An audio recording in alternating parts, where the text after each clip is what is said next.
Good morning. Let's see. Today is Wednesday, April 18th. Um, I did just go to the doctor this morning, had a doctor appointment. It's just, um, I'm feeling fine. I feel good. I got a good attitude. I will tell you still I feel physically really well. So all of this sometimes is strange.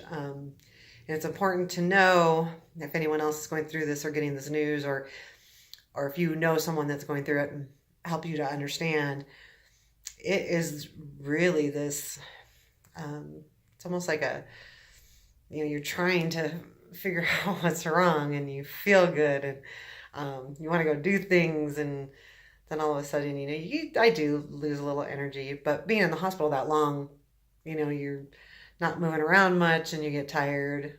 Physically, my muscles aren't, they kind of have taken a break. And so I'm trying to just walk around the house, do a little bit of light biking. I really haven't done a lot of it.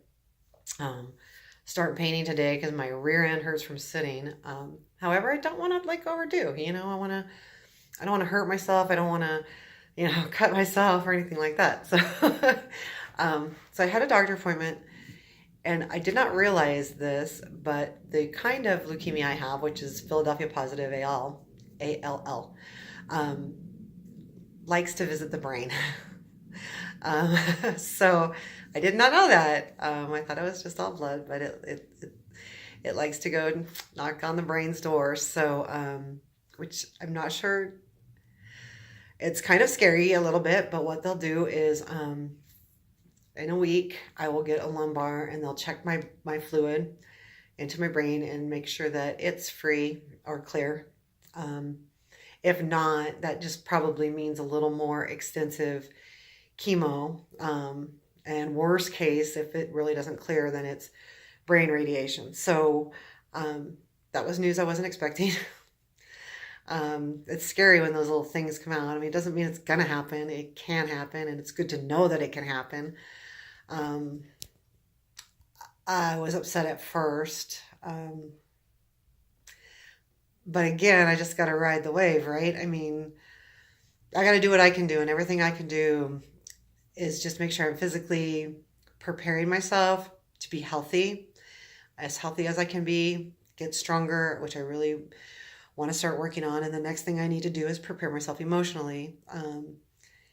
And for me, physically is easier than emotionally. Just because to me, physically is easier. I'm strong physically. I know that. I know I'm strong emotionally. I know this is something that I get through. I will. I need to allow myself to process it. I need to allow myself to be sad. I need to allow myself to be angry. Strength does not come from not showing emotion. And I need to remember that all the time. So I'm not crying because it's a bad thing. I just know what I need to do. And I'm not good at it. I never have given myself permission to be, to allow myself to feel too much. So with that's a new thing. And it's a fine new thing. I think that I really have to see that going forward because it's okay, feel it. It hurts. It's hard. It's not, it's not like someone's telling you you're going to go to Disneyland. It's, you're going to have a really tough 6 months. And that's what the doctor said. And it's going to be tough. Transplant, if everything goes good, will be in the middle of May. So in about a month, I'll start doing that or looking at donors. My sister or my daughter, one of the two so far, which they will then combine with umbilical cord. So, which is really good. It's a nice, young, healthy cells. And the way they do it is very interesting. So that's a whole interesting thing in itself. So that's the news today. I am going to take a break and give myself a break. And I still need I'm late on my taxes. That's the way it goes. I mean, it's funny how like I've never been so worried about me that I let everything go around me ever. And that's not good, I know, but at the same time, I don't know that I care all that much. I'll get it done. I'll owe them because whatever, but here, government.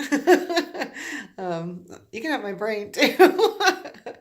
But anyway, so I'm just trying to do that. And I am going to paint today because I need to feel good and I need to stand up, and I paint standing up. And I'm not feeling bad. I don't want anyone to think that. It's just as news comes in, it just starts draining you a little bit. Then I pick back up, and the hospital I'm at has really good support service. They work with social services, they work with psychology, they work with so many different departments that, I'm pretty well covered as far as, I'm going to get some emotional help if I need it. Everything's there, coping skills, all of those things. I'll share them as I know them, as I get more. So, if it helps someone else, I would love it to. That's mainly what I'm here for. Also, I'm here recording because it makes me feel better. It's a silly, people think, oh my God, why are you worried about recording? Well, I'm talking about it. And when you're recording it, you're not getting the instant feedback, which is good. I can just talk and say how I feel and say what's on my mind. And sometimes when you're having a conversation with someone, there's so many questions, and the questions are fine. However, it interrupts your process. And this process to me is very important. I've been sharing a lot of myself before I even knew about this, on social media. And this is just another part of it. And I've always promised to be real. And I'm real. This is just part of it right now. And we'll make it through. So take care, and I'll talk to you soon. And the recording tomorrow.